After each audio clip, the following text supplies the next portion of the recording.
Hey everybody, and welcome to season 19 of Spine Chill. We're back this week. I'm one of your co-hosts, John Wolf, here with one of my other co-hosts, who's currently cracking up right now. For some reason, our audio-only listeners. Gary the Hot Cross. Hello. What is so goddamn funny? Doug pulled a face. It made me laugh. We do this every week, I feel like, where like the two of us kind of make dumb faces as you're introducing us because we're children who can't possibly just be like, for like 1 second, just sit still and be quiet. So it's just... On that note, we would like to introduce our 20-time recurring guest, Doug Running Man. Hi, thank you so much for having me again. This is It's always a pleasure. This is always a pleasure, and it's what I do on Sundays. So, all right, thank you. We have a great episode and season for you today. DVD had a huge new update, new chapter released on the public test build.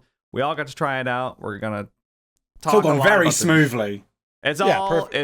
Everyone is in harmony. Everyone agrees about the quality of the chapter. So it'll be interesting to get into that. We've got some VHS news and some Prop Night news as well, because Prop Night, of course, just dropped a huge update out of nowhere, like they always like to do. And we're gonna get started right now with DVD. New DVD chapter, Tools of Torment. What is so funny? Nothing's funny. Don't worry about it. This is very serious business right now. We take fun seriously here. We do. We're the number one asymmetrical horror / DVD podcast. I think it's the pressure. I'm not gonna have you guys fuck this up for me. The pressure's getting to me. That's the problem. Is that it? Yeah. Anyway, Skull Merchant, Tools of Torment. This is high pressure environment. So this new killer, 2 new survivors. I know, that caught me off guard. I know. Yeah, that came out of nowhere. And then there was a map, not a rework, but reskin. I'm not sure how to say it. Yeah, they reskinned the Red Forest. Yeah. And we got Shelter Woods is like Shelterwood's got a rework. It's a whole new map now, Yeah. And there were some other smaller changes that we'll get some to. little bits and bobs here and there. Yeah. Bits and bobs. Yeah, the new killer, the Skull Merchant, is probably what most people were talking about this past week. And there were some spicy opinions online. People were talking about the Skull Merchant. I could hardly remember what it was. Like my timeline on Twitter wasn't flooded with them. Real. Yeah. So what did you guys think? I'm guessing we've all played them, right? No, I didn't play her. Dude. Oh. I didn't play her. I played against her, but I did not play a single game. I only played 2 bot matches as them. And then I was like, I didn't get it. So I played Survivor to understand their power better. And then I just really didn't have any motivation to play them again. Yeah. I watched you play them, Gary. That was I watched Gary play the Skull Merchant. And I said, you know what? I'm good. I've seen it. I'll just play Survivor so my queues will be good. That's the thing. Is just watching her is enough to get it. There's nothing you have to really feel out with her, like with some other killers. Like Wesker, you might see his special ability, but you're like, well, we'll see how it feels when I play it, and it's different than just watching it. With Skull Merchant, I mean, you get it just watching. Yeah, it's exactly what it is. Yeah. I would like to start. Right, this is probably a weird place to start, but can we talk about the Mori? Because it's probably the bit that seems to have awoken Twitter and Reddit the most. And I looked back at my reaction to the Mori because I was just curious how I reacted to it. And it made me laugh because it happened and my expression goes, and I just move on. I start talking about the game again. And it's just such a stark comparison to when I played Wesker for the first time and lost my mind. Yeah. I found it underwhelming. I also found it underwhelming. Doug? The thing about, I'm not a contrarian by nature. I actually despise when people just go out of their way to be contrarian. But I don't despise it at all. I think it's totally fine when people are contrarian. Like on purpose, just no. Sorry, I was making a joke. So I didn't listen. John was being a contrarian. I'm on defense. I'm on defense here because I am going to talk about my experience with the Mori in a more positive way. Sorry. Okay. Definitely. Go ahead. Sorry, I did interrupt. So, but no, you're good. I mean, are you seriously apologizing to me for interrupting? Because that's ironic, considering the amount of times anyways. We all interrupt each other. It's okay. Yeah. True. So, all right. So I despise being contrarian on purpose just to do it. But on the flip side, I also don't want to just agree with what everybody says. I don't want to just be like, oh yeah, I agree that Mori sucks because everybody thinks it sucks. So I like to have my own opinion of it, right? Now, I will say, to say it sucks feels like a strong word for it. I think it's underwhelming. Okay. Yeah. Again, I can see both sides of the conversation. When I first saw the Mori, I quite liked it. And I thought that I was like, wow, I just there's a little beauty in the simplicity. I like there's a little motion in the way that she kind of caresses the shoulder before it happens. I think it could have been a little bit more, put in a little more pomp and circumstance, but overall, I think it's a solid Mori. It's not great. It's not anything that I'm going to look forward to. But also Moris are they're not all that big of a deal to me. So it's more I don't know. It's just overall, I thought it was fine. It was a good Mori. It's a good Mori. I like it. I like the Mori. I don't love the Mori. I definitely don't hate the Mori. I saw a lot of comparisons to the Freddy Mori, which I think is a little bit. It's a little bit of a lazy comparison because yes, she stabs from behind. So because they do the same attack angle and they both have blades on their hands, it's the same Mori. I don't feel that way at all. I feel like there are different. Freddy's Mori is the whole dream world comes up and surprises from behind. Hers is more of an intimate moment where she's caressing them. And I don't really get hers because the survivor just looks stupid to me. It reminds me of a pantomime. When the audience is, they're behind you! Because she just stands there, she's just knocked them down. The survivor stands up and goes...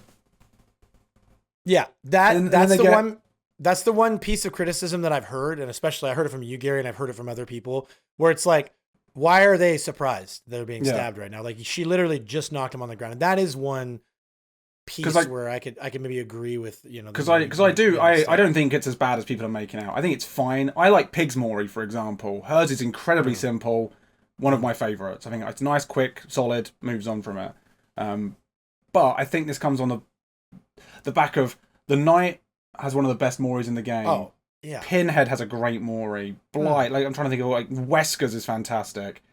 Yeah, these are all good Moris, and it's this is I think this is the first underwhelming one we've had in a while. Yeah, we just haven't had a more chill, or we haven't had a more simple Mori in a long time. Which isn't a bad thing. Kind of extravagant, and now it's a little less so. How about you, John? How do you feel about that? John, takes? So I'm kind of underwhelmed by the Mori too. I do that was the first thought I had when I saw it. I was like, well, it's a lot like Freddy's. And I think it's more like those old school Moris, and they've been getting more elaborate as time has gone on. So it feels like a regression, this one, instead of an artistic choice to make it simpler. Because, you've got the ones that you just listed are pretty elaborate. Oni's is pretty crazy. Death Slingers. What a great Mori. Death Slingers is pretty crazy. I mean, even Demogorgons is pretty nuts, at least the first time you see it. Clown takes a finger off. Yeah. It goes way back of the Moris being progressively more interesting and elaborate, and then we get this one, and it feels like a step back. I wouldn't have much of a problem with it overall, to be honest, if it weren't for the rest of the package, which we'll get into. Right. But yeah. Speaking of, should we talk about the rest of the package? The rest of the package. Is that where we're going next? Is that how we're going to... we're talking about her aesthetics, right? Yeah. Her aesthetics. Oh, her design. Yeah, so just visually, she's got the claw, the Wolverine claw, right? Yeah, which is attached to an arm back piece. It's not her actual arm. Tech. Yeah. She's got some tech up her right arm that goes up to her face, and she's got a mask on and stuff. So what kind of tech does she have, John? I'm just curious. Specific. I don't know.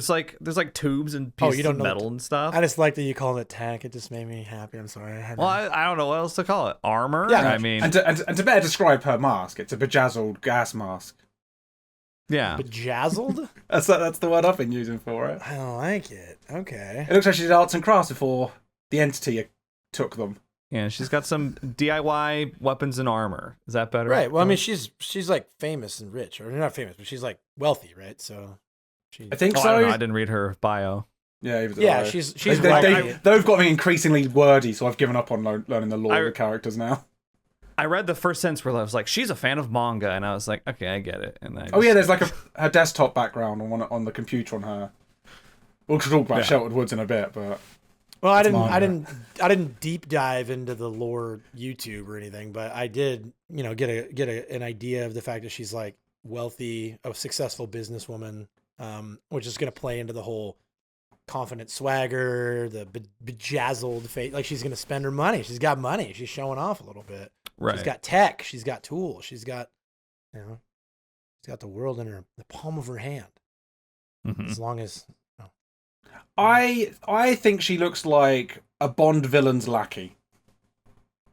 A Bond villain's lackey. Yeah, like she doesn't look like a main villain. She looks like a side character that Bond has to deal with before he gets to the main villain. She does kind of seem like she's got mini boss energy. Yeah. Yeah. You think so? Yes. Yeah. Definitely. I could see it. She reminds. Sorry. I was gonna say, like, I would have liked to see her a bit more mechanical myself. I know that's part of the debate online. Everyone's been like, she's terrible design. I'd have liked to. I wish she'd had like, is Trapjaw in He-Man? One of Skeletor's like minions. He's got like a robot jaw and a robot arm. Like I played sports in high school, so I don't know anything about that, dude. Sorry. Well, that's one of the villains in He-Man, and I just think it'd have been better if her arm was a robot arm and she had a jaw of a robot. I think, and then if she had all this like as the swagger, like I think that would have just been really cool and creepy. But that's just me throwing out stuff like that. She's fine. I don't really have an issue with how she looks. That's to me that's like the least of her problems. I mean, I don't love it. I didn't see her and was like, "Whoa, she looks awesome," but I didn't see her and be like, "What the hell is this?" See, and I did though. When I saw the trailer, I was like, I thought it was so cool, dude. And then like the trailer was good. The trailer was good. I mean, I want to kind of preface this by saying, I think that Spine Chill agrees that we kind of fucking hate leaks, right? Like leaks. Yeah. Oh my god, it's so nice to have leaks. But I will say that, have you guys seen the leaked cosmetics that are coming for? Yeah, unfortunately, right? Unfortunately, I have. I've seen them, but I think they look awesome, and I think that that's going to be. I think she's going to shine in the cosmetics department. I think that her base design, like her base visual and aesthetic, is maybe a little simple, kind of like the Mori. But I do think that like they've got a lot of room to go nuts with her, with like all the different, like with the tech and with the, I don't know, just I think that she's gonna be. It's like, sucks to say it like this because like the Knight's base aesthetic was like pretty dope. I thought for me as like a fan of like the medieval stuff and like a fan of knights, and I've always wanted the Night Killer, so I thought his base kit aesthetic was great, and then like his cosmetics have been even cooler, right? And so with her, I feel like it's more her base aesthetic is like a little bland, but I think that the cosmetics are where she's gonna shine aesthetically. I think that's maybe one part of the reason why people are upset, because like a lot of the killers look awesome without buying cosmetics at the moment when they come out. She, honestly, her base kit cosmetic is a bit trapper. It's like, a bit base kit bland. Trapper. It's bland, or like base kit Dwight. Like it's just like very very vanilla, very bland as a base kit aesthetic. But the cool is there. I hope so. I'm not blown away by the new killer. There's nothing really for me to latch onto that I like. Oh, I'll complain plenty when we talk about the way the killer's actually designed. But like, I just think that like I've heard a lot of complaints about the aesthetic and the Mori, and I just think that those are things that like I think are not that bad. I think actually in a lot of ways I think they're really awesome. I think the cosmetics are going to be dope. I thought that the aesthetic design was really cool. The trailer, like I said, did blow me away, and I was like, oh my god. Yeah, the trailer was really good. I want to play this killer so bad. Like people are using her weaker design elements to kind of say the chapter is awful. And we'll talk about a lot of the strengths in a bit. Because the chapter overall, I think, is pretty good. I think the chapter is great overall. Yeah. I think it's great. I mean, the killer is not... I know the killer is what we focus on because that's where you get the new... Because the killer kind of dictates... They become the face of the chapter. Yeah, because they're the ones that like introduce the new game mechanics. Except although with some of the survivor perks we get a new game mechanic, but we'll talk about that more later. Oh yes. But I think overall I'm very excited about the chapter. I'm not very excited about the Skull Collector. I think that she will be See, exactly. I can't even remember. Right. She's so like fine. Hashtag into the fog. But the thing is, like, and again, maybe I'll just say this now. Like, this is kind of what survivors usually are in a chapter. It's usually like an afterthought, like, oh, the survivor, whatever. Right. Like, but let's focus on the killer. But for me, the Tools of Torment chapter is the first chapter we've had in quite some time where it's like the survivors are awesome. The survivors are the focus. The survivor perks are unique and interesting. We'll talk about those in a second, I would say. Like, if we're moving into survivor territory. I want to shit talk the killer a bit more first. Yeah, no. I'm not, and I'm not trying to take that from you, Gary. I'm just saying it's okay that the killer is going to be kind of the leftover, discussion. It's kind of like the lowest priority. Like, it's our leading discussion point. So yeah. Whose choice was that? So, it wasn't mine. So to John, get into, sorry, go ahead. I was going to say, John, you've played the killer, right? So you've played them as well. I would like to know your thoughts on. So as for how the killer plays, so just for anyone that hasn't played them or hasn't seen them, they start the game with 4 drones that they can deploy at almost any spot on the map, and then the drones have 2 different states that they're in. There's one that's scouting mode, which they're looking, and it's like an 8-meter radius or something like that. They're looking for survivors. And then they've got their, I can't remember what the other one's called, like alert mode or something active mode. Active mode. And active mode is when they spot a survivor, they're in active mode, and they build up this meter, this lock-on meter with the survivor. And if the survivor stays in the aura for long enough, they get exposed. There's also like a killer instinct aura for them. The survivors can deactivate the drones, which this is actually probably the most interesting part of the whole chapter for me. Is that the survivors go up to the drone, they can deactivate, but they don't do skill checks. There's a different type of activity for them to do, which I think behavior's testing out.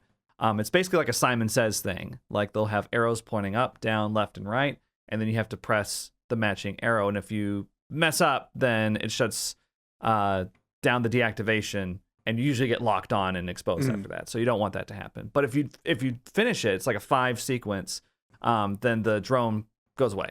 You get rid of it. However, I think a more common tactic that I saw people do was just leave them there. We'll get into the reasons for that in a bit. But basically, the whole thing with the drones is it's area denial strategy, right, and detection and things like that. Also, when the killer's in the radius of an active mode drone, not a scouting mode drone, they get undetectable. Which is a nice little touch. Yeah, a common strategy, like the default one with the drones is throw them up in a jungle gym, and then you get undetectable for that tile, basically. And you can mind game the survivor that way. I think that's most of the major things about the drones. The only other thing is when you do deactivate. Actually, I think if you fail the skill check as well, you get a claw trap on your arm as a survivor. Claw trap, that's what it's called. And then you have to deactivate that as another separate thing. So every time you disable one of the drones, you get one of these traps, and then you can't disable any more drones until you get that trap off. Right. So, yeah. Can I cut? Or you got keep going, but I want to talk more about this stuff. Okay, no, I think that's the end of the podcast, Doug. That's it. That's it. Yeah. Thanks for coming to season 19. We had a great time. Sometimes, man. Like big thanks to my co-host Gary the Hot Cross. Big thanks to our 20-time recurring guest. Like it's so hurtful the way he treats me. All right, so I'll say, like, you describe all that stuff, and all that stuff is real and true, and it's all pretty cool, I think. And that's why, again, like, I think that I want to talk about this in relation to the knight. When we got the knight, it was a very complex kit, right? There was like, he's got the three guards, and they could do all this patrol stuff, and like, but there was like, we discussed this on the podcast, and I mean, I know we all discussed it ad nauseum, like with our friends and family, and whatever. But like, I remember calling up my mom and be like, "There's this new killer." Yeah, exactly. Talked about it with my grandma. Like, but the thing is that we were kind of in the mindset of like, there is no way to take this kit and make it fun for either side or for both sides, right? Like, there's no way to like take the knight's kit and fix it. But with the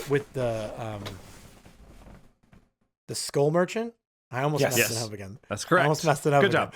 With the skull merchant, I do feel like there's some pretty neat elements, and like they can make tweaks and adjustments like to make this kit like a fun kit.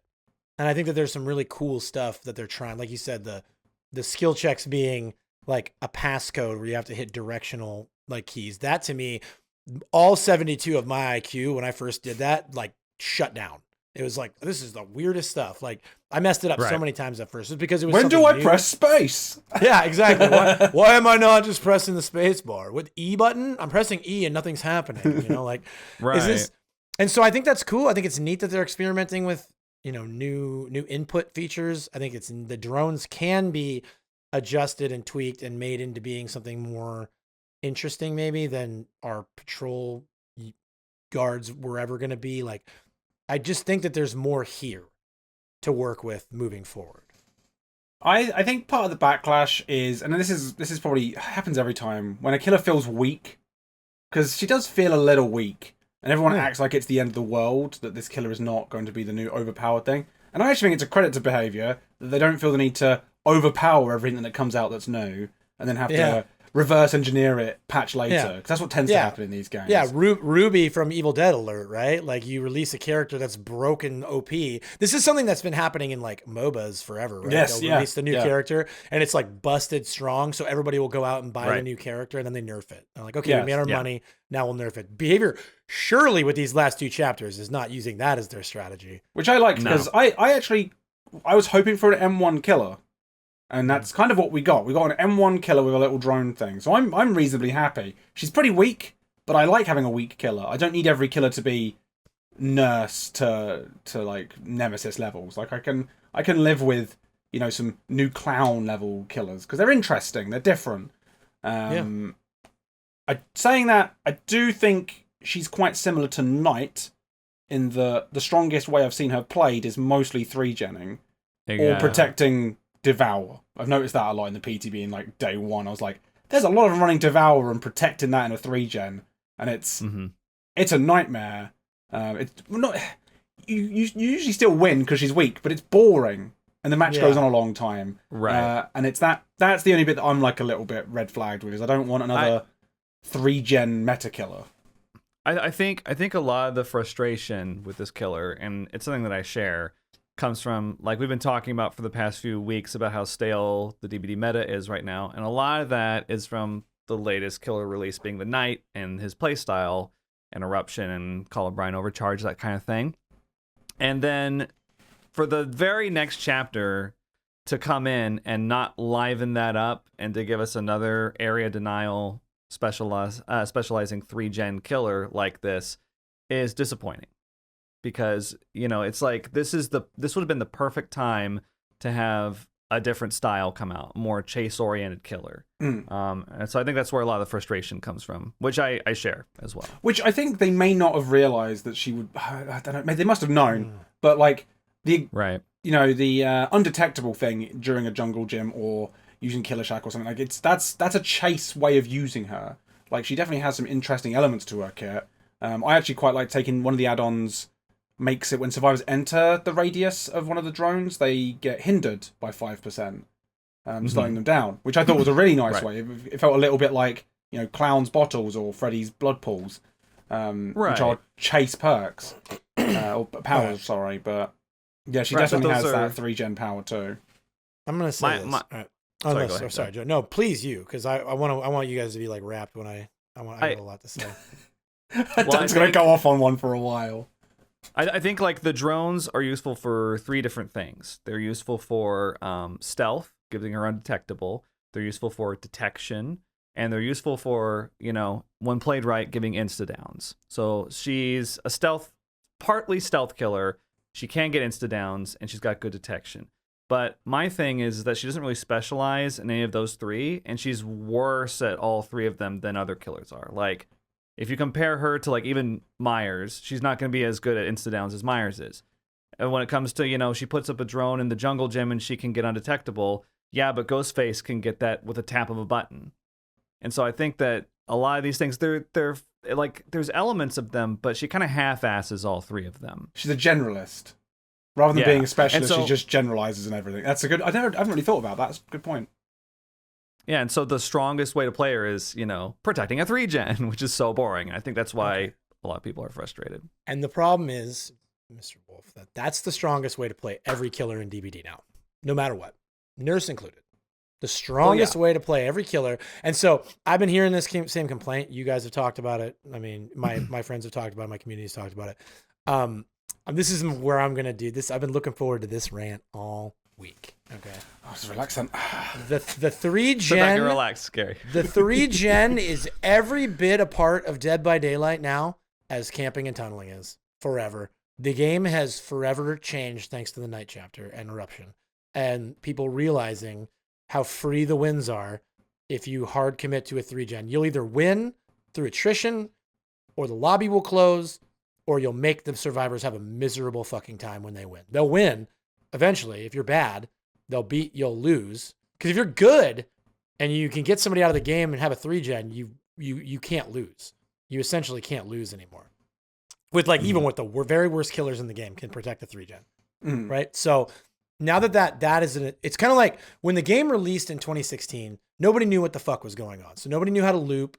Nobody knew that camping and tunneling were a thing yet. Those all had to be things that players and people discovered and said, wow, this helps a lot. Running in a circle until I have to throw the pallet and then throwing it helps me stay alive a lot. And boom, looping was born. And looping is now a core element of Dead by Daylight's gameplay loop, right? Wraiths standing next to the hook while they hook somebody, standing in front of the hook so they can't be unhooked. Wow, I can just make sure this guy dies no matter what. And then boom, camping was discovered. Like all these things happen throughout the history of Dead by Daylight where people discovered these things were effective. That's what happened. 3-gening's always been in the game, and it's always been, even since like the earliest days, you'd be like, shit, we got 3-gen. But it was always, shit, we 3-gened ourselves as survivors. Now... Yeah, it was a mistake that survivors would make. Yep. Now it's an active... Yep. The first thing a lot of killers do now when they're good is play style. Yeah. Where's my 3-gen? And that is a byproduct of the perks coming out, the game evolving, and so now there are perks that will augment 3-genning as a style. It's a thing, and it's like, again, people will complain on Twitter and in forums and in Twitch chats about camping and tunneling until the day that the servers are shut down, because again, the game's been out for 7 years now, almost 7 years. They're not going to fix camping and tunneling. It's not happening. No. They haven't fixed it now. It's not getting fixed. It's just in the game. And it's the same thing with the 3-gen problem. That is add 3-gens to the camping and tunneling discussion for the rest of DBD's life cycle. Bank on it. It's just a thing. It's effective. It's going to work. The most effective way to play any killer in Dead by Daylight to win is to target and plan for a 3-gen. Use kick perks to stop the gens from progressing or to keep them regressing.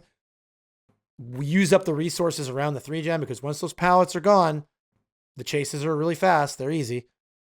Mm-hmm. And again, so yes, the most effective way to play the new killer is in that, okay, I'm going to use my drones to protect the 3-gen. And trust me, when I played on the PTB, I played for like 6 hours on the PTB. That was the miserable games were the ones where they committed to that 3-gen. They kept the drones up. There was nothing you could do to stop it. It was just, and it's the same thing with the Knight. The Knight's a bad killer. The new killer is a bad killer if you're looking at like purely the meta and strength and, compared to other killers. And like you said, John, I agree. Everything you said, I agree with. She's a generalist. She can do a lot of little things kind of badly. And then again, the DBD twit will be like, you don't have to use a 3-gen. You can do this and that. And then like there's people that are already getting pretty awesome at doing some of her cool tricks.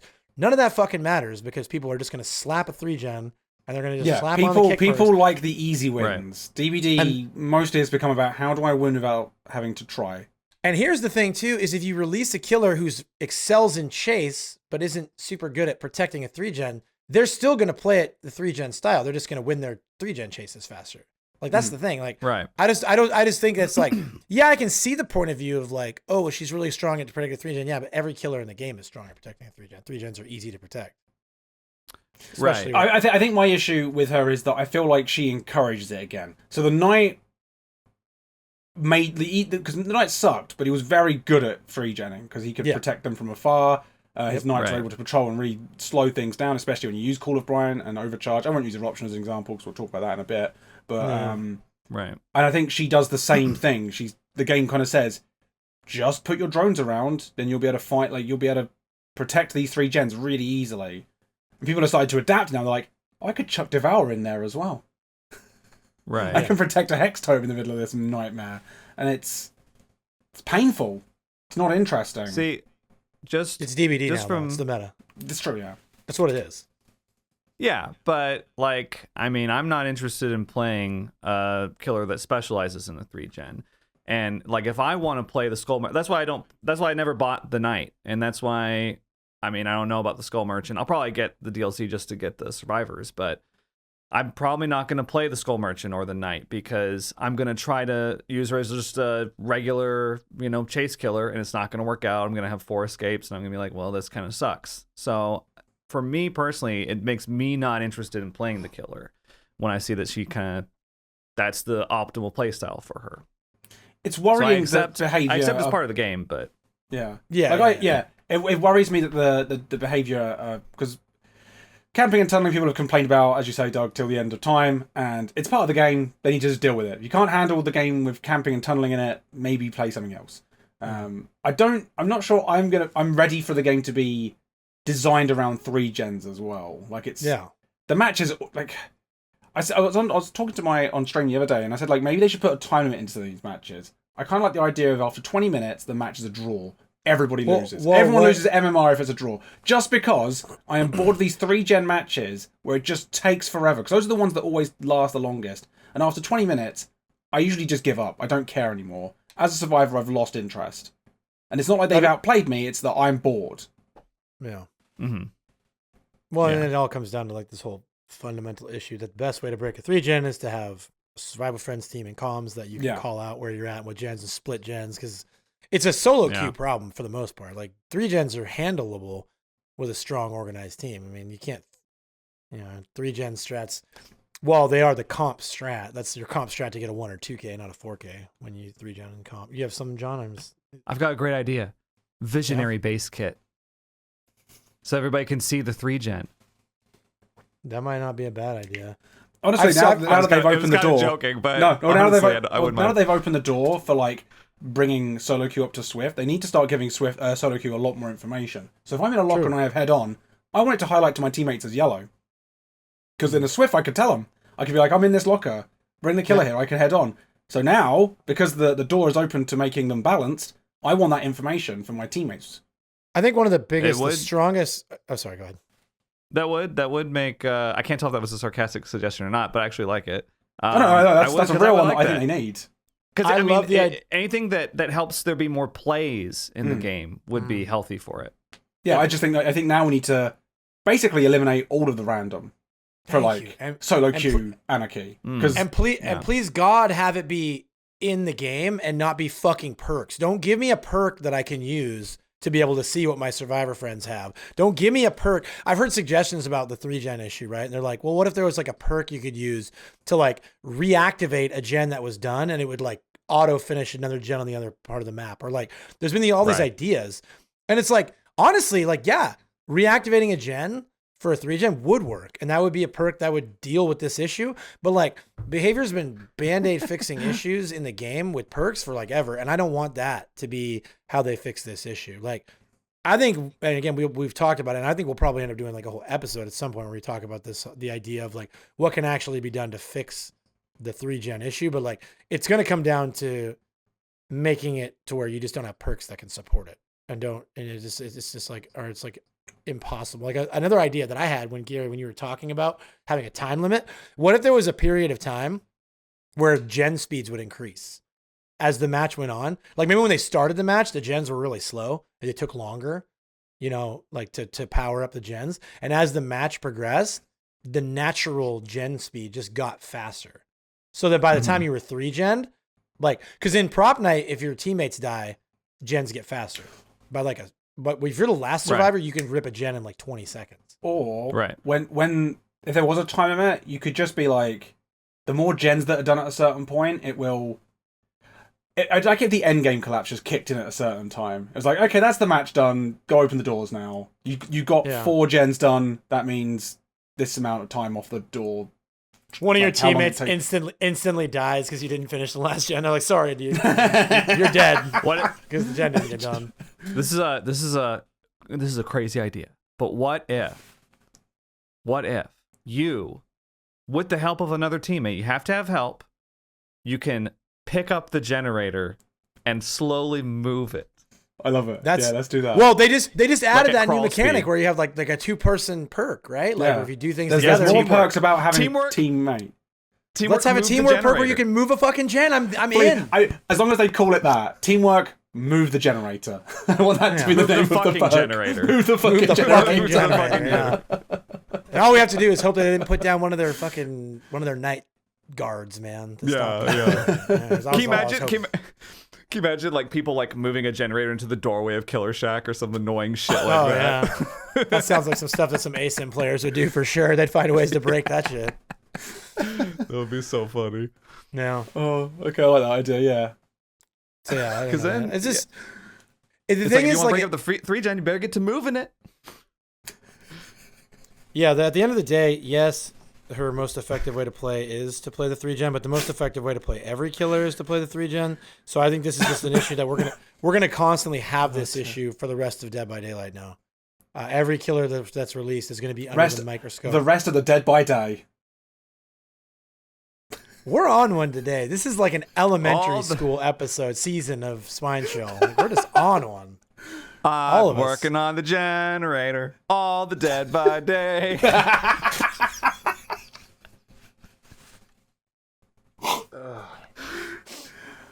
This will be our final season of Spine Show. Doug's quitting. No. We'll be strong, John. We'll be continuing. We might need a new guest.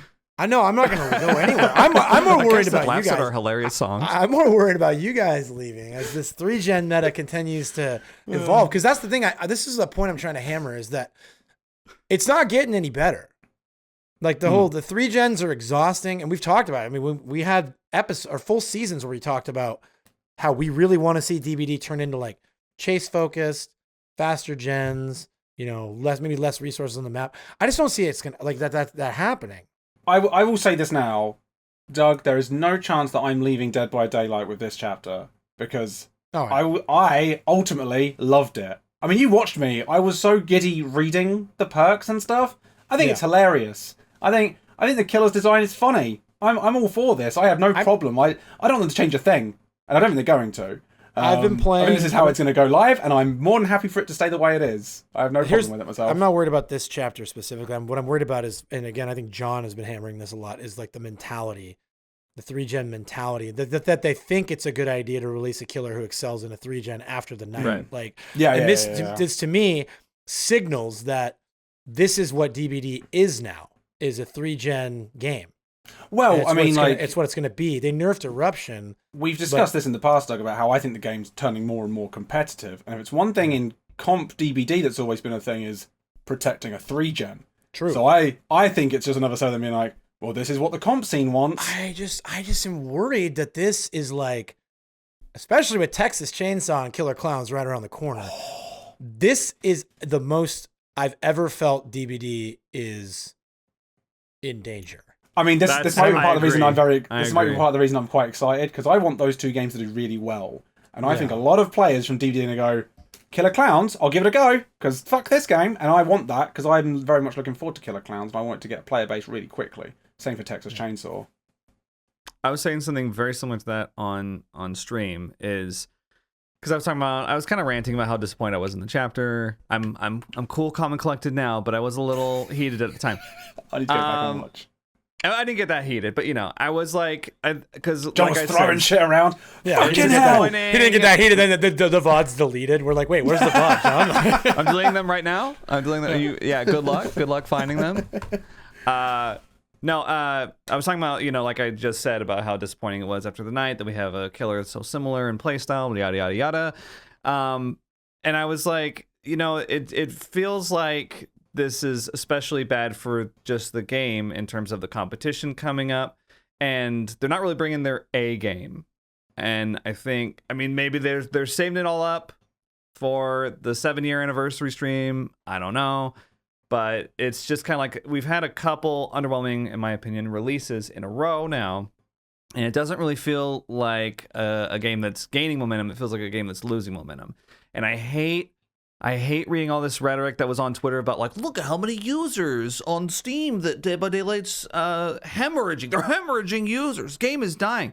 I hate that whole mentality and those talking points, but it feels like the quality decrease was evident in this chapter to me, and I just fear a little bit for the future for DBD. Is it perhaps that behavior have moved on to other titles working alongside, I don't know, Konami, and they're just kind of DBD's this poorly foundationed programming hell they have to constantly build things for, with one of the most miserable and pessimistic and complainy player bases, and they're like, maybe we should just get what we can out of this game and start building other games.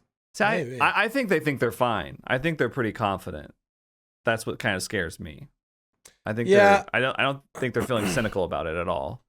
It's been a long journey with DBD. And this whole, the sky is falling, the game is dying, they're about to lose their, like, that mentality has been in the game for years and years and people years said now. the VHS was going to kill DBD. Yeah, people sure said that.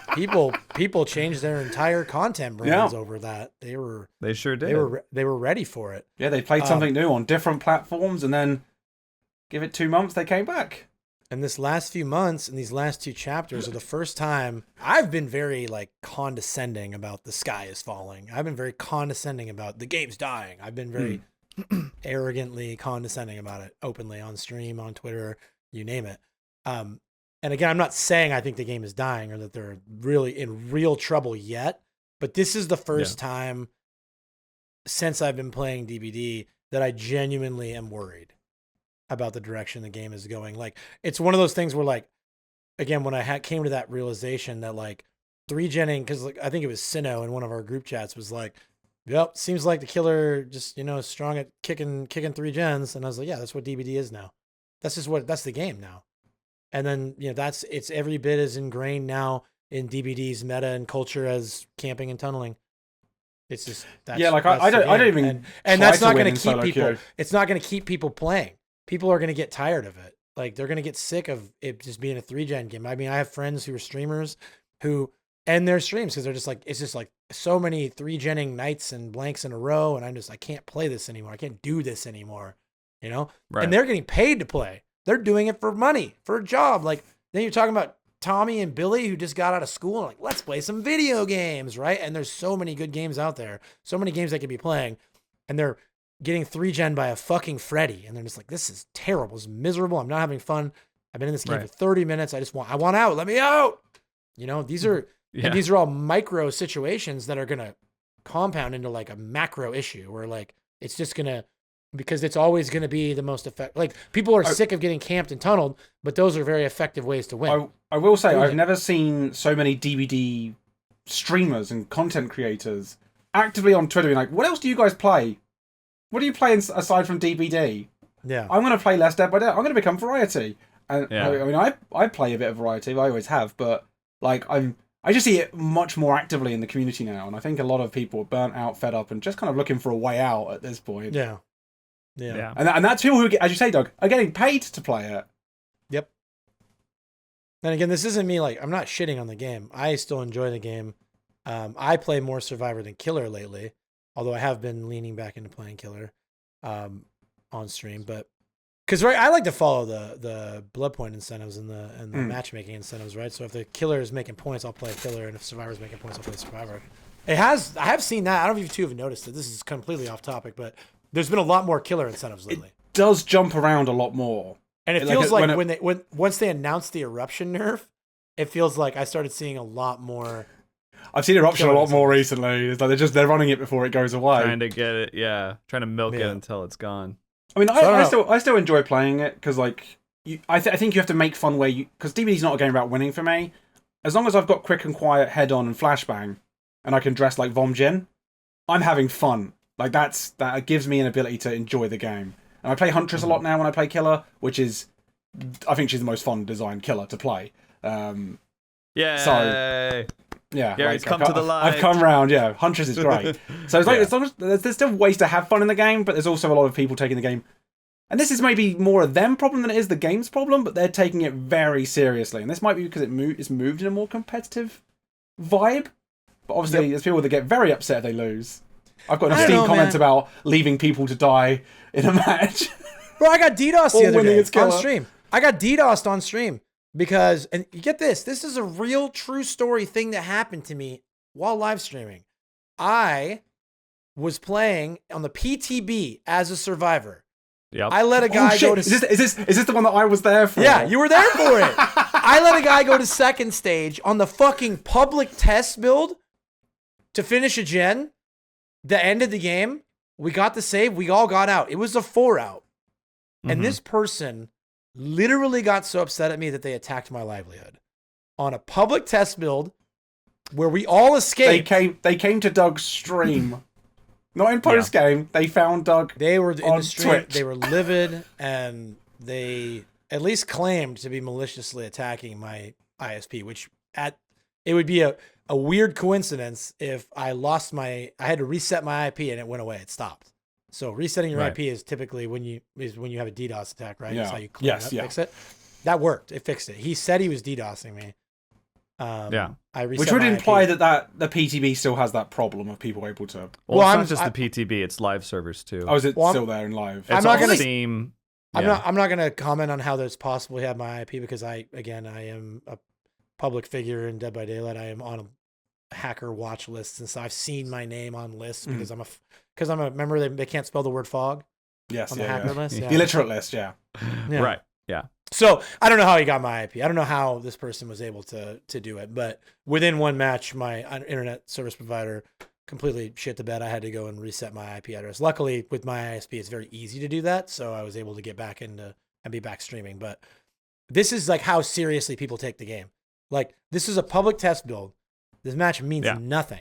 And that's right. And Doug sweated the final gen rather than unhooking someone. Exactly. This guy didn't die. I came back for him. Can you imagine if I'd left him? I should have left him. That would have been. You should have left him. That would have been better content. If only you had known. I just don't understand. And that's like the mentality in the community. People who just get so pissed about nothing for no reason. It's like they just like looking for a sense of purpose and they just get angry. I'm gonna my next YouTube video is gonna be on that topic a little bit. I've got a plan. So I think I have theories to why people get so angry. I can't wait to watch that video because I finally got like inspiration for something. Make it make sense. To do with them being dweebs? The word might come up. Is that going to be the conclusion? They're angry because they're dweebs. I guarantee I'm going to get some angry comments, but that's part of the fun. Wow. Anyway, that was a fun. That was a fun. Should we talk about the perks at all? We should. Yeah. We're gonna have to do a speed round, but yeah. Okay. So for $1 million, how long have we got, John? How long have we got left? About 45. Okay. We'll run through. Oh, Doug, you want to say? I just wanted to say for $1 million, I couldn't remember what a single one of the killer perks is. I don't know anything about. I can't remember. Like, okay, this is how. One of them's called Thwack. Thwack. I know there's a funny name, but like, it's just. Do you remember what it does, John? Wow. I've got notes in case we've forgotten because I there was no way I could remember what any of them did. Okay, I'm just gonna guess. It's when you hook someone for a period of 80 seconds afterwards, when you either break a wall or a pallet, survivors within 32 meters scream and you see their aura. Pretty much, yeah. It lasts 75 seconds, and you see the auras for 4 seconds, but that's it, yeah. Once you've hooked someone for 75 seconds, you break a wall, a pallet, you make them scream for 32 meters, yeah. Well done, John. Bloody hell. Thank you. Nice job, dude. Nice job, dude. Thank you. Then there is also Game of Foot. Do you remember what that one does? Game of Foot. Yeah. That's the one that I just remember when you hit a survivor that has the most chase time in the match, which I think was interesting, they become the obsession. Yes, that's part of it, yeah. Yeah. And I think there's an element where you get 5% haste. Yes, if you break a wall or a pallet, you get 5% haste for 10 seconds whilst you're chasing the obsession. Right. Which I think is interesting as well. And then finally there is leverage. Each time you hook a survivor, gain 1 token up to 10. When you hook a survivor, this perk activates. So each token reduces the speed at which survivors heal by 5% for 30 seconds. It's interesting that's not a hex totem. I'm like, usually that's the kind of thing they stick on a hex, so... just overall, I just want to note they're clearly trying to incentivize hooks with this. Yes. Much to many people in the community's rejoicement, right? Yes, I think it's a good move. Because two of those work off of hooks. Mm-hmm. And also there's a common thread of breakable walls in there. So they're trying to get people to just not go to Springwood and be like, oh, just let the school walls stay up forever and stuff like that. Yeah. So it seemed like that's clearly something that they were trying to incentivize, which I think was good overall. However, the execution, not my favorite, frankly. Yeah, because I like the perks. I think Game of Foot's going to be quite interesting with, I don't know, Rancor or something. That makes it quite terrifying for the survivors. You don't want to be the one chased, I guess. Thwack's interesting. Maybe I'll take it on Wraith. And Leverage again. I like that it's incentivizing hooks. Probably quite good if you're taking Chlorophobia or Sloppy Butch and you're trying to slow down people from healing. Maybe Twins or something that doesn't like people to heal up. Probably works quite well on them. But yeah, I think they're quite interesting perks. They're not too strong, but they're interesting, which I like. My thing with Leverage is at maximum you get 50% healing slowdown, right? Mm-hmm. But that's after 10 hooks and the game's basically over and there's only 2 people left alive at most. So by that point you hit 50%. But like Chlorophobia, you get 50% from the drop. And it's only in your terror radius, right? Whereas Leverage is global. But you get it from the drop from the start of the match during the entire match. So for me, Leverage seems like a worse Chlorophobia. I would like to see it buffed to 10%. But then again, then as soon as you do that though, you take it with Chlorophobia and it's miserable. Right, yeah, that's the problem. So I think that's the idea, is like maybe you're meant to take it with Chlorophobia or something. I don't know. It's like it's not. I don't think it's good on its own. I think you're right. Yeah. And I don't run Chlorophobia, so I probably won't run it anyway. I just want them to make strong perks, man. Like those perks, none of those perks are going to get run by anybody who's trying to win the game. And like we've talked about how the game is edging towards competitive and people want to win and everybody pretends like they don't care about winning, but then deep down wants to win. And I think perks need to be better. Like these no one's going to run any of those perks. This is where I get confused again. This is why I think there's 2 sides to behavior, 2 teams or something. Because it seems like these are fun perks. I like these 3 perks. But you're right, because the competitive side they seem to be going in at the moment, these perks are rubbish. Yeah. So I don't get why they've made them. It's really weird. Brutal Strength was in the game when the game fucking launched, and I would run Brutal Strength over any of those perks. Like it's actually going to help you win. I see Brutal Strength quite a lot these days. It's like, I mean, it's one of the most popular meta perks right now, but is there any reason to run Game of Foot over, say, the Best for Last? No. Not in a million years. Not on any killer in the game. No. Maybe Nurse. Maybe run Game of Foot on Nurse instead. Yeah, but the Nurse, who cares what the Nurse runs? You don't need perks on Nurse. Yeah, I think I feel like I talked about this in the podcast recently, and if I haven't mentioned it, I know I've talked about it with you guys. I know I've talked about it with friends and family, I always want to say. But my grandma really was really strongly against it. She has some strong opinions. I just don't know what behavior is so afraid of. Like, why are they so afraid to just release some strong stuff and see what happens? Make some big changes and see what happens. Like, it just always feels like they're tiptoeing. Like, well, we'll just do this. We'll just do that. I think it's because there's 2 sides. I think there's like a lot of. But then Eruption, right? Eruption was like, it was a useless perk. They made it insane. Right. And then they nerfed it, made it worse than the original version. Like the new Eruption is worse than the original Eruption. Oh yeah. So the Eruption was nerfed. Yeah. It now doesn't give incapacitated at all, which great. Instead, it gives the survivors scream when the gen explodes. You get the regression, and then you get aura reading on them for 10 seconds. 12 seconds. But don't you get prorated regression now though, percentage based? Yes. Yes. So it's just bad now. Like it only matters if you get because now you have to get lucky to get it. It's not something you can consistently get, and it'll only actually give you a lot of value if the gem was already almost done. Right. There's no reason I wouldn't take this. I would take this over Call of Brian Overcharge. Pain Res Dead Man switch. There's better options. I mean, I like oppression. You're better off getting your percentage reduction with Pop Goes the Weasel now. You should just run Pop instead of Eruption. Pop is infinitely better. But I will say, I ultimately it's still better than Eruption. I like the Eruption change. I just agree with you that maybe they need to make all the perks need to be equally shit or equally strong. I think all they had to do was just remove the incapacitated and have the aura reading and not do the prorated regression. Agreed. Just leave it it. would have been fine. as It was. would have actually been a usable perk, strong perk, but like fair. And now what they did is they made it just absolutely just terrible. And then return Pop to how perk. it used to be.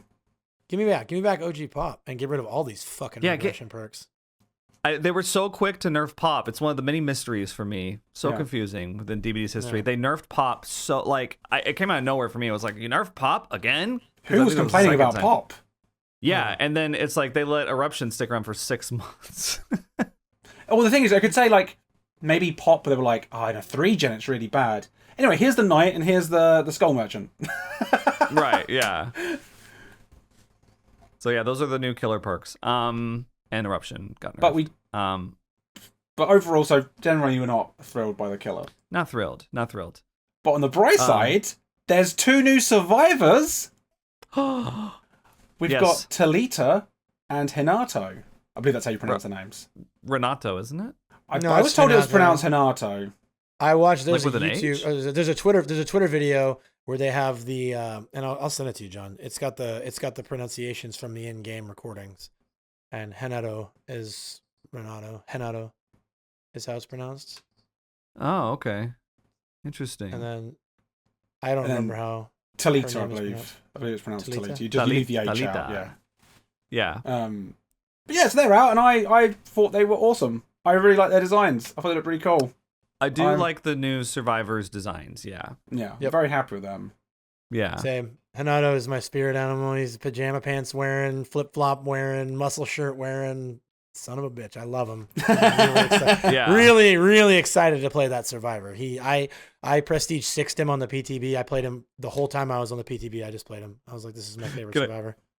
Can I just point out, just on the terms of the design, that all 3 of these characters have exposed feet?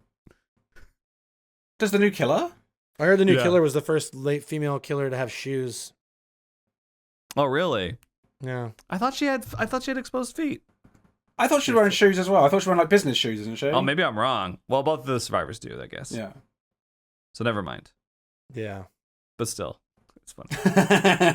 I think I was watching you, John. You were like, "There's definitely someone at Behavior's got a foot thing," and it's hard to argue with it, really, isn't it?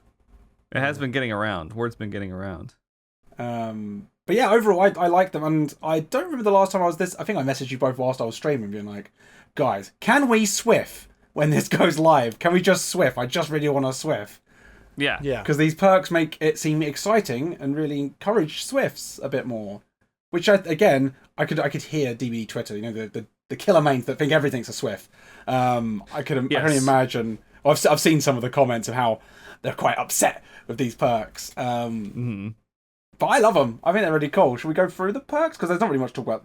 Aesthetically, yeah. Well, I think we all agree the survivors look awesome. I like that. Yeah. I was not expecting 2, which I was very. I wasn't either. It was interesting for sure. It is. It's almost like weird, right? Why 2 survivors on an original chapter? We've only ever gotten 2 survivors before on a licensed chapter, because we need Nancy and Steve, we need Leon, and we need Jill, right?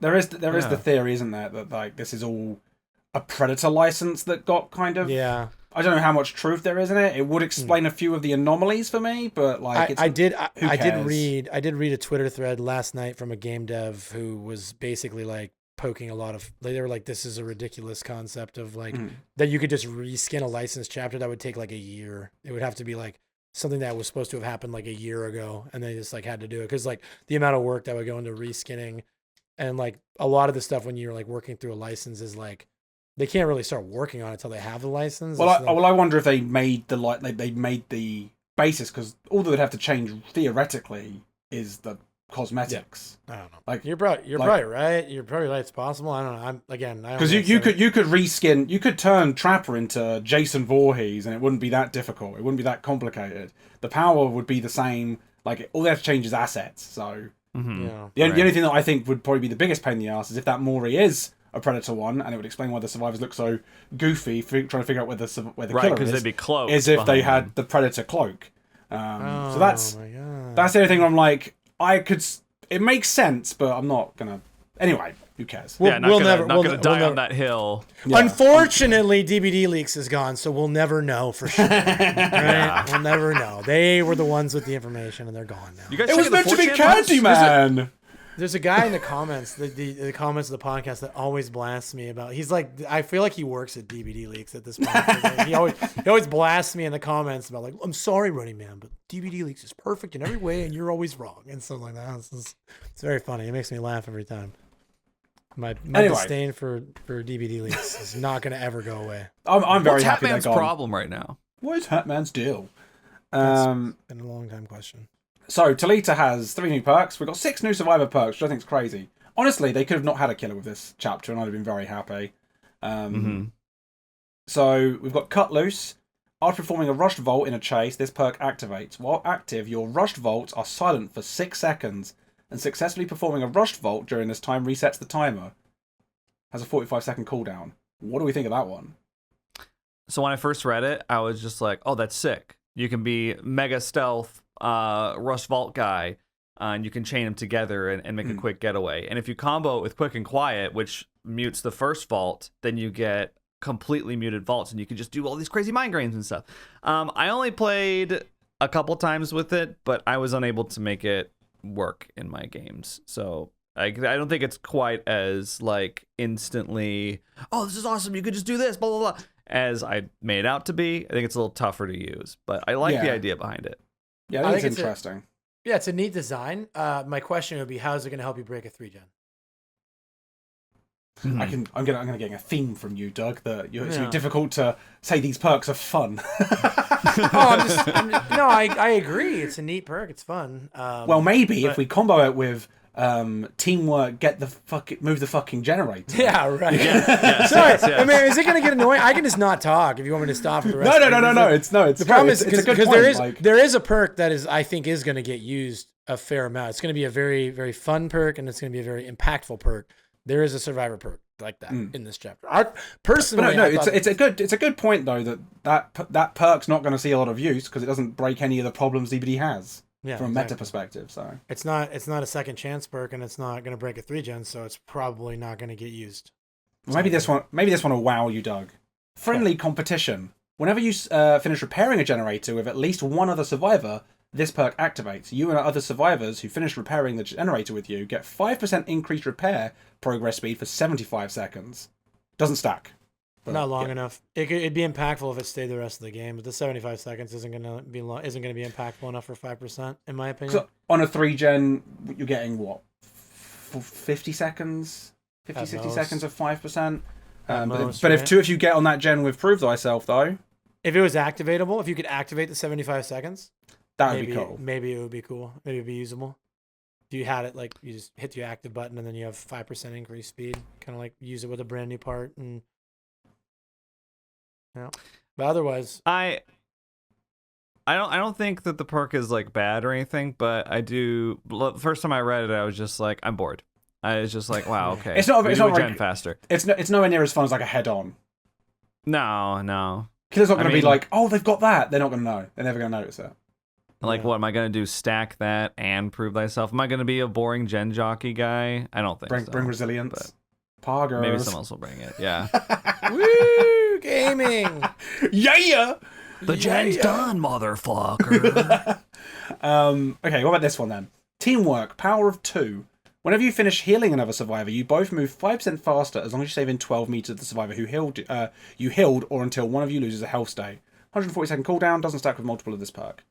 Yo, so this perk, when you mix it with Blood Pact and like other movement speed perks, is fucking hilarious. Is it? I haven't done that yet. Yeah. It's basically a more generalized form of Blood Pact. It's almost exactly the same, just the numbers are different, and it works with together. More than just the obsession. Yeah. Use that. I saw all the clips of like that with like the Boon Totem and with Hope. Oh, Dark Theory. Is that what it's called? Survivor. Well, because there was a time when me and Tony we fucked around with like using Boon, Dark Theory, and Hope and Blood Pact to be like super fast, and it was actually really fun and really funny. So having this perk to mix in there, it's gonna make a great YouTube video for somebody out there. Super fast, but overall, like pulling it off in a game, I think it's gonna be hard to do. But I thought that this was really cool. I thought it was funny. I think it's a fun one. It's right? like in a Swift, it can be fun, but yeah, like trying to run this thing in solo is going to be a nightmare. Oh, yeah. You heal someone, they run the opposite direction. No, it deactivates. Yeah, I think it's designed to work in a duo, obviously, because if we go to Hinato's perks now, they have a counterpart to it called Teamwork Collective Stealth. Whenever another survivor finishes healing you, you both leave no scratch marks as long as you stay within 12 meters of the survivor who healed you, or until one of you loses a health state. 140-second cooldown again doesn't stack. So you run those together. You leave no scratch marks and you move 5% faster. Yeah. I will say with the scratch marks thing, if you're running around with another person at like really tightly, it's going to be hard. Like you're not really going to be stealthing. So I just don't really, I fail to see how it's going to be useful behind. I think it might be good to, I think if you bring Will Make It so you can speed that heal up, yeah, it might work well to avoid, like, it means you can maybe avoid the tunneling situation a little more, because you can both run a little bit faster to get to that, like jungle gym or whatever, and the person who's just been hooked will have an easier time of losing the killer because they don't have scratch marks, and hopefully they'll move on to the next target. Right. I can see that working if like the killer's a little late coming back to the hook and you can get the heal off and get out of visual range, because then you don't leave a trail. Yeah, that's true. But it's not perfect, but it's fun, so I'm down for it. I like the new keyword, teamwork. That's nice. Yes, yeah. I hope to see more teamwork-based perks. Do you think they're going to go back and rename Blood Pact to Teamwork Blood Pact? That would be cool. That would be cool, yeah. Because it basically is one. Yeah. And then they should eventually start giving killers counter teamwork ones, where if multiple survivors are together, they get hindered for 5% or something whilst they're close together. So you want them to split up. Hmm. So then there's a reason to not body block for each other. So what you want is for them to split up and work on gens separately. Is that what you're hoping for? I think there should be tactics to the gameplay. So like if they're going to be body blocking for each other, you at least want them hindered. Oh, there's tactics, Gary. It's called camping, tunneling, and 3 gen. Right? It's always fun talking to you about this, Doug. It's fun, isn't it? It's always fun. This will be my last guest appearance. I have a question for you, though, Gary. How is that going to help with a 3 gen? I'm just saying. I mean, yeah, I do like the idea of the teamwork person. I think that they're very much like going in a direction now where they're giving solo queue more information and then they're rewarding survivors for working together. The game is kind of progressing in a way where I think teamwork and survive a friend style play styles and game types are the norm, which I've always said if they want the game to be as balanced as possible, they should do that. So I support that. And the teamwork perks seem like they kind of support that initiative, and I'm for it. I'm here for it. Cool. I think they're neat perks. They're fun little perks. They're not going to get used unless... But again, when they'll get used is when like a couple of buddies are on a Friday night and they're like, dude, let's fuck with the killer. Let's do these let's use these teamwork perks and we'll try and like make ourselves super fast, or we'll try and hide from him super well. Like those, and I think that's like a good thing. Mm-hmm. That's people playing the video game. Speaking of perks that are fun but not good, background player. After you unhook another survivor, break into a sprint at 150% of your normal running speed for 6 seconds and gain exhaustion for 40 seconds. Thoughts? So when I first saw it, I was like, a new exhaustion perk, how fun. And then I was like, oh, this perk actually is dog shit. Because how many times are you going to unhook someone, the killer's nowhere to be seen, and then you just get exhausted while you're healing them under the hook, right? Yeah. That's going to happen so often because you have no control over it. Also, how often do you want to be the one that just leaves your teammate to get tunneled? Exactly. Right. It's a pro tunneling perk. Because you as the unhooker are like, you're not going to get me. Who's the killer going to go after if you're out of reach? They're going to go after the person that just got hooked. Well, not to mention, you can't even unhook when the killer's there because they'll just hit you and then you would have gotten a speed boost anyways. So then like you have to like perfectly time it to where like the killer's on their way back, but they're not back yet. And you're like, whoop, gonna farm you later. It's like, it's like it's not even a good farming perk. It's like a bad farming perk. So it's a shame. I think the only thing I would change one thing about it, which would solve it. Don't give it to the player who unhooks. Give it to the unhookee.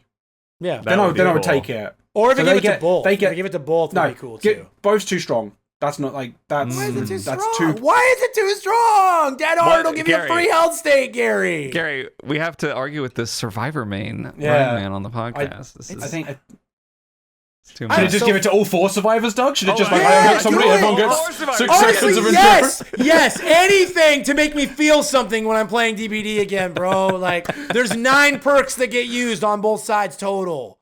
Like, it's just make a fucking strong perk. All survivors get 150% movement speed for 6 seconds. Okay, Doug, no exhaustion. Oh, no, Yeah, no, no, now you're being ridiculous. Okay, there's got to be we're drama. being Now we're being ridiculous. Now we're being You ridiculous. know, borrowed time initially, the original borrowed time gave the protection hit to the guy unhooking and the person who got unhooked. Bring that shit back. Bring it back. You know, how's that going to help you with the 3-gen, Doug? I can live with that. It's going to help you against camping. Because your team's breaking the 3-gen while you're unhooking somebody unsafe because the guy's camping the first guy hooked because he knows that he can camp that guy in the 3-gen and be fine. Okay, I will say I am pro giving it to both players. I just thought our killer main. I don't want to piss off the killers by being like, let's do this. They're already pissed forever, dude. It doesn't matter. That is true. Oh yeah, but they're in that already case, pissed forever. Give it to both. You point me to the happy part of the player base. Yeah. Outside of this call. I don't know. Maybe make it a protected unhook on the unhooker, and then the person you unhook gets the speed boost would also work.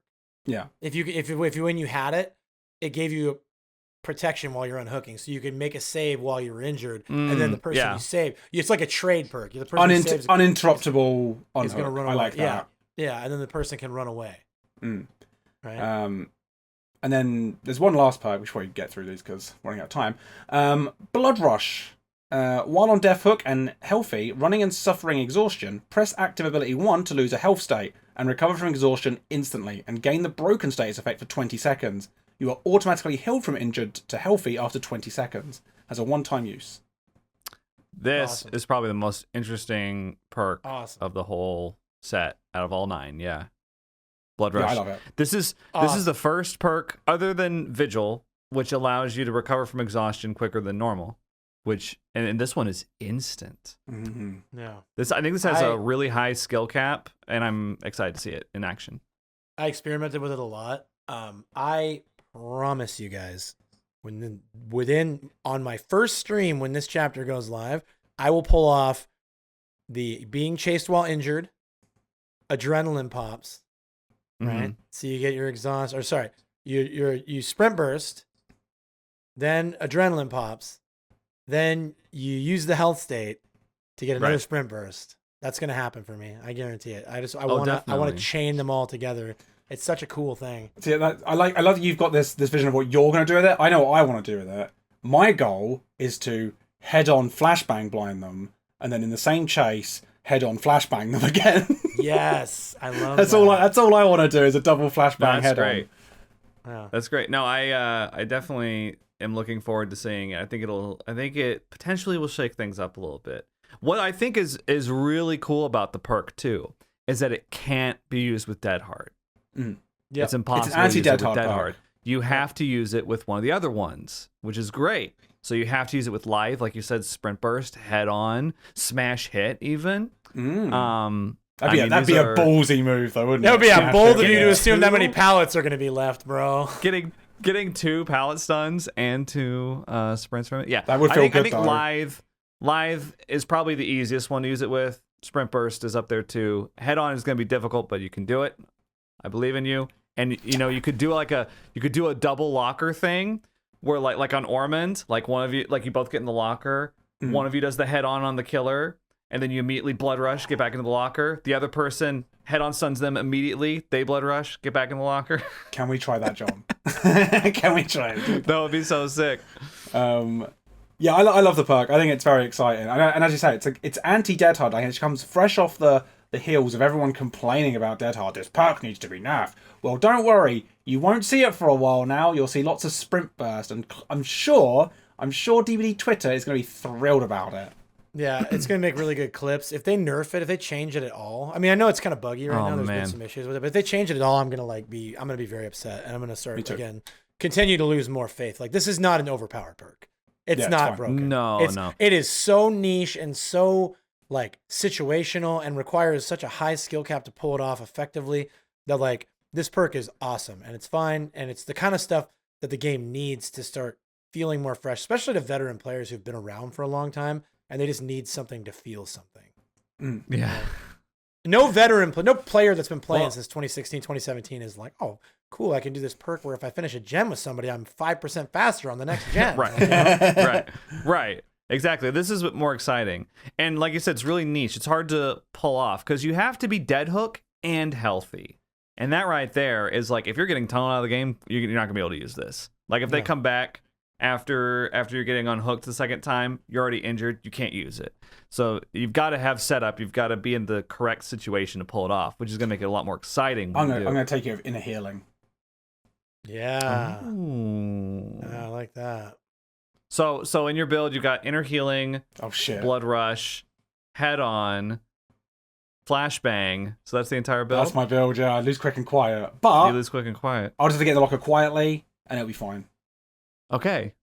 Just not I think I can do it. He'll just do the quiet part of the quick and quiet. No quick. Well, the second one doesn't matter. The second locker, I can get in there as loud as I want. True. Yeah. Okay. Real base. I want them to come for me. They're doing exactly. They're playing right into your hands. They just activated my trap card. But yeah, that's all the new perks. Aside from that, though, we've got Sheltered Woods update. What do we think of the new main building? I'm really meh on it. Yeah, me too. I'm really meh on it. I kind of like the old Shelter Woods. I mean, I know it's like a shit map for Survivor. Yeah, like I know it's we all know great killer map, shit Survivor map. But it kind of, it was like the first map in the game, and it's kind of sad to see it. Oh, go. I'm it's happy so about simple it though. And stuff. It's brought us back something that we haven't had for a while: a 4-man gen. There's a gen in the middle now where 4 people can work. That's true. Yeah. a gen ripe for teamwork. Move that fucking gen. Yes. Exactly. I'm actually getting 4 people moving around. It's the meta gen, dude. If you get all 4 on it with 2 sets of the perk, it moves double speed. You can move as fast as the killer. Hire this man behavior. Hire this man. Yeah. I like it though. I don't like it. I agree that Shelter Woods was a bad map for Survivor. Because God forbid there be one map in the game where the killer can just have a fun time, right? God forbid that. Midwich. Exactly. You've got Midwich. Yeah, that's true. You've got that cold wind map that's the same as Sheltered Woods. No, there is no cold wind map that isn't sent straight from the Devil's Home. But there's one where there's like nothing, like killer shacks in the middle. Which one's that? Is it Rotten Fields? Rotten Fields. That's the one.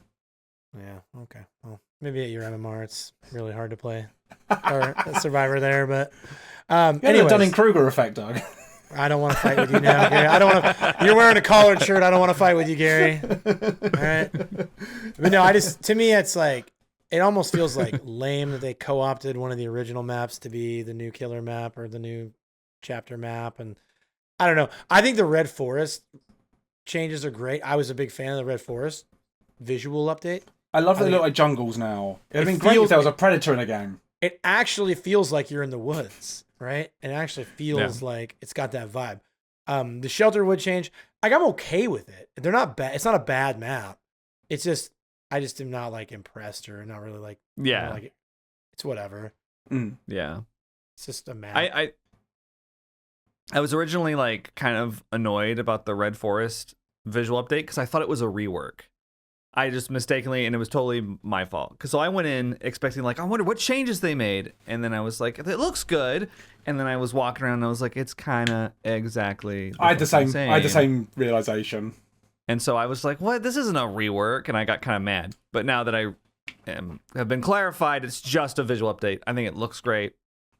Good to go.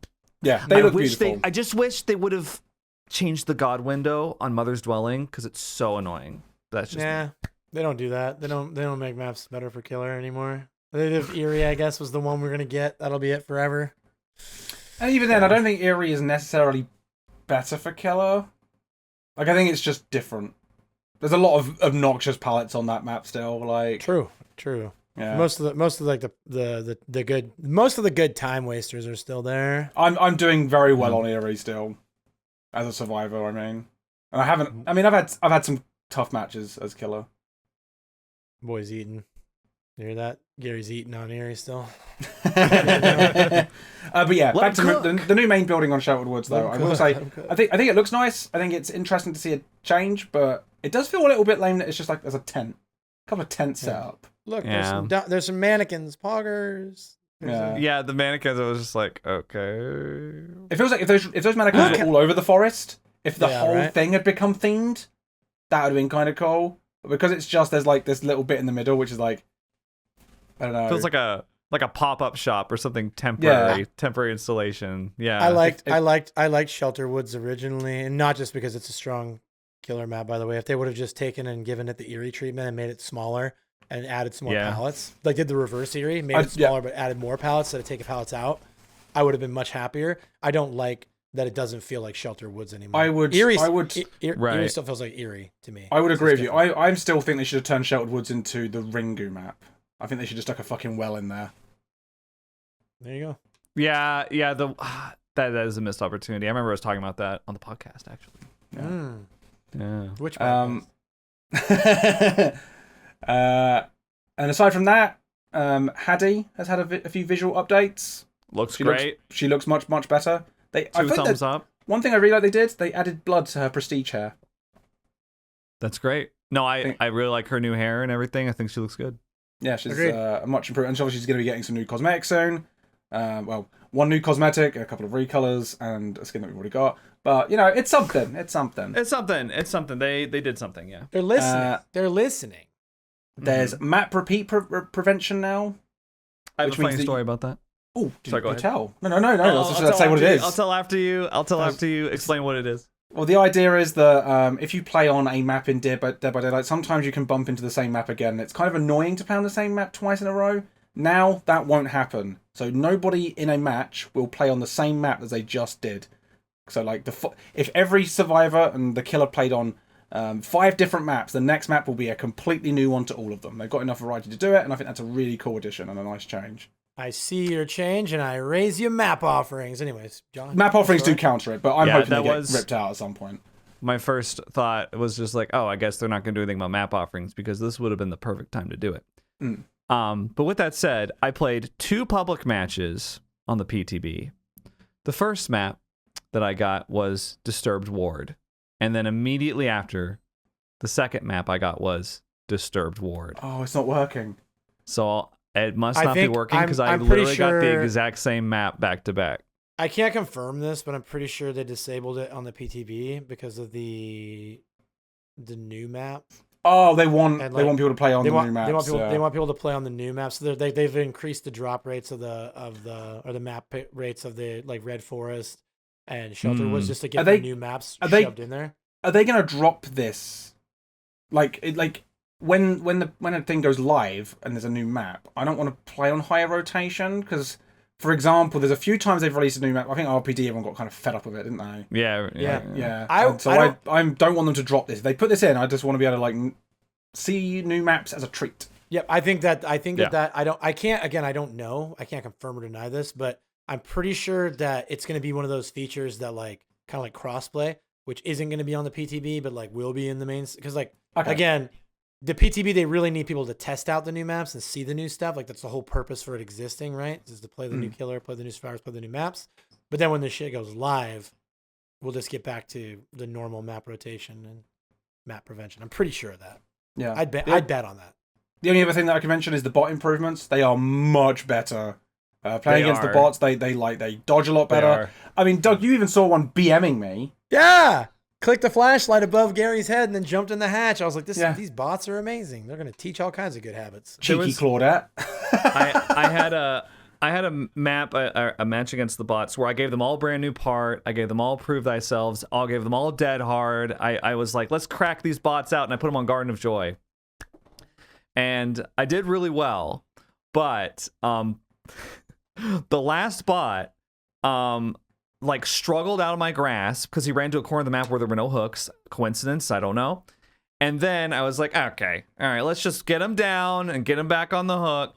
And so then he was dodging hatchets, and I was like, okay, well, I've got a coup de grace M1. And I went in for the M1. He dead-hearted successfully, took a vault from a window into this random tile, and the hatches happened to be there, and he escaped. I was like... I at least let my survivor go. These guys are... Okay, Gary. Well, listen, this Renato was cracked. Okay, he was cracked out of his mind. Cracked. The AI difficulty was on 10. He was all right? hacking. He was hacking. He was a hacker. I They were was amazed swift. though. But like the fact that happened, I was like, wow. Yeah, AI's much better. It feels a Yeah. lot better. They're not like in the corners crouching anymore. They've massively improved them. It's really nice. It is nice. They do sometimes still, like I had this Nia unhook somebody, and then she just crouched and They walked do that, around. yeah. They do that. It's like, I can she see let me you. hit her twice. She let me hit her twice and down her without moving, and I was like, what? That was the only time that happened. Yeah. There's going to be some blips. It's a complicated thing, system. Yeah. There's a lot of perks and a lot of things you have to... So, like, it's got some teething issues, but much better. Generally very happy. Yeah. But that's the whole chapter, basically. I give it a W myself. I think it's great. Overall, yeah. I Yeah, give it yeah. a big thumbs up and a W. Because the only bit that I don't like, I won't play. I won't play the new killer. So I don't have an issue. Mm-hmm. I mean, I'll probably play her just because of doing due diligence, but I don't think she's going to be... I mean, I enjoy the night, so I'm sure I'll probably enjoy playing her as well. Mm. I'm probably not going to play her. I'll play with new survivors, though. That's going to be fun. Yeah, I want to see because you can buy it with shards as well. So like people complaining like, oh, there's all this stuff like they want the perks or something. It's not even like this bad killer's locked behind having to pay real money for them. You can use shards. Well, and two, you don't even have to use shards. I mean, like if you just want the perks, because what I've done is like when the tome comes out, or the tome came out with Vittorio in the night, they put the perks in the Shrine of Secrets. So I've just been grabbing those. Oh, I don't even need perfect. the characters. Yeah. Because I mean, admittedly, one of my favorite things at the moment, John, is that you don't own Vittorio or the Knight. I love that. Something about it just charms me. Thank you. Actually, it charmed behavior too, because I just got an email saying they want me to be a fog whisperer, so I guess it worked on them too. Pog. No, I'm kidding. Okay. Did they email you and they said, you can be a fog whisperer if you buy the chapter. If you buy the chapter. Buy Forged in Fog. I know we're on limited time now, so we might want to like save going into detail about these things till next week. If you're an audio only listener, Gary is pleading with me with his eyes to not say too much. So, well, that like you can do a quick rundown if you want, Doug, of Prop Night and. Do you guys want to just cover? We can cover Prop Night next week. That's fine. Actually, that would actually give us a chance to play. That'll give us a chance to play. There's a lot. Oh yeah. Well, we could talk about. We could just say Prop Night just out of nowhere was like brand new update. They put out a new killer, 2 new survivors, right? Yeah, so they put 2 new survivors, new killer. This is my favorite. I just want to mention this. There's a new map, and I want to mention this. This is fucking awesome. They did a Twitter poll, and because of that Twitter poll, they just made all the maps bigger. They were like, well, you guys want bigger maps, so that's amazing. It's so funny to me. They were just like, we did a Twitter poll, and you guys have spoken. All the maps are bigger now. Like, what a great dev team. They're everything I've ever wanted. I just imagine that they like wake up one day, their head pops off the pillow, and they're just like, let's see what they think about this. And they just do a Twitter poll, and they're just like, they want bigger maps. And then they pull an all-nighter, just like expanding it. Yeah, imagine you're on the fence about. Imagine you're on the fence about a change though, and you just go, let's ask Twitter. Yeah, let's just do it. It's like the opposite of the thing I complain about behavior. They're not scared of shit, man. The problem devs are like, couldn't give a shit. Dude. Let's put everything in there. Let's do whatever, dude. I don't. And I believe it's getting a free weekend next weekend. I think is that right? Let me look. Is it before we do the next episode? Let's look. Yes, I think it's the 23rd. Okay, yeah. So if you're listening to this before the 23rd, which is a free weekend for Prop Night, you should check it out. If you're a fan of Dead by Daylight. It's a bit different, but it's quite the same. Is that it, Doug? Yeah. Is that the right date? Yep, cool. Yeah, 23rd. 23rd is when free weekend starts, and they're gonna have a discount on buying the game too. And you're gonna get a bunch of cool stuff like prop coins and stuff if you buy it. Like, yeah, it's again, this game is fun, super stupid. Yeah. It's cheap. It's got a huge player base somehow. The devs are hilarious. They just continue. They are chaos personified. They just make changes whenever they feel like, and they just go live with like, oh, Twitter says this, we're gonna do it. Forget it, So yeah, just get on this acid trip with us because we're having a lot of fun with Proud Night. It's a really good game. Yeah. And then the only other thing we should probably mention is Video Horror Society. I mean, we'll why don't we next week do a big breakdown of the VHS changes? What I'll say is that as of right now, VHS has a Valentine's event going on. and they've got 2 new tapes. One's for the Valentine's event, and one's kind of a Teen Wolf themed new tape. So there's new content to unlock. That's the bit that I thought was worth mentioning because I don't know when that disappears. But I don't remember the date either. Yeah. So you guys, if you're hearing this and you are interested, get in there and buy your tapes now, or get in there and grind your tapes. I will say grinding the tapes is pretty enjoyable because I've been playing a lot of VHS, and that is because with the new Danger Sense and matchmaking update that came with the last chapter or the last big major update for VHS, matchmaking has kind of stabilized and is actually decent most of the time now. So you can play teen most of the time now. Monster is a little bit more fun. We'll go into detail about this next week, but they did some quality of life changes that made Monster a lot better to play, and the queue times are showing that that's working. That's cool. That's awesome to hear. And then I do have some questions from the Spine Chill Podcast Discord server, but we'll save those for next week. So if you have more questions, we could do like a whole big segment answering a few of these questions because some really interesting ones. Yeah, maybe we should have like a mostly questions episode sometime. Wait, if like an FAQ. Next week's season 20, right? Oh, that's right. Oh, doesn't that mean we owe? Are we gonna tier list? Oh, we have to do a tier list. We could do 2 things. We could either do the tier list and then make you guys wait to talk about this stuff until the week after, or we could do a super episode, a super. Why don't we do a poll on Twitter? Why don't we take a page out Twitter of decide? We could do a super season. We could do a super season where we do both. We could do. There's lots of options. So. By the way, you can follow us on Twitter at SpineChillCast. Please do. Please give us more reason to post stuff there. And there will be a link to the Discord server in the description. Look at that. You can become part of the Spine Chill community. And ask some questions, which we might answer next week in potentially a super episode or whatever we decide. Yeah. And if we don't answer your question, that means we hated it and we hated you. So make sure to take that to heart. Really take it personally. Take it really personally. Yep. Love it. All right. Well, I apologize for the short episode. It's actually my fault that we're having to cut it short. But great season, everybody. Great season. I think we knocked out the park again. Good job. Always, yeah. Outstanding job. Thank you so much. I'm John Wolf, here with my co-host, Gary the Hot Cross. Sorry. And our 20-time recurring guest, Dog Running Man. Thank you for joining us. Dog. I'm also like Gary. Thank you for having me. All right. As always, I hope I'm invited back.